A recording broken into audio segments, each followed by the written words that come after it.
স্বাগতম বন্ধুরা। আজকে আমি তোমাদের সাথে শেয়ার করতে যাচ্ছি কাঁঠাল দিয়ে খাওয়া বিভিন্ন আইটেম নিয়ে, যার জন্য প্রয়োজন নরম কাঁঠাল, যা আমি প্রত্যহ খেতে পছন্দ করি। দেখো, আমার বাড়ির গাছ থেকে পাড়া কিছু কাঁঠাল। তার মধ্যে পাকা কাঁঠালকে আমার মা আমাদের ভাষায় ছিদ্রযুক্ত চালনি দিয়ে কিছু তাইয়ে নিচ্ছে।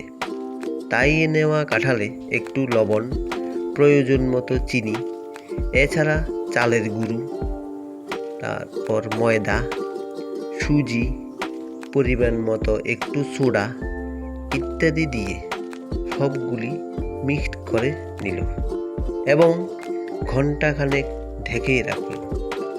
ঢাকার পর গরম তেলে একটু একটু করে দিয়ে পিঠে তৈরি করে নিল। দেখো, একটা দুইটা করে এইভাবে অনেকগুলি তৈরি হয়ে গেল।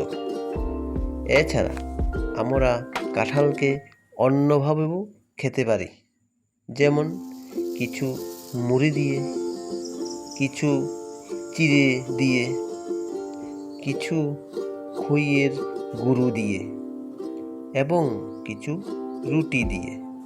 এইভাবে আমরা কাঁঠাল দিয়ে বিভিন্ন আইটেমে খেতে পারি। যদি আমার ভিডিওটা দেখে পছন্দ হয়, ইউটিউবে সাবস্ক্রাইব এবং ফেসবুক পেজে ফলো করবে। ধন্যবাদ।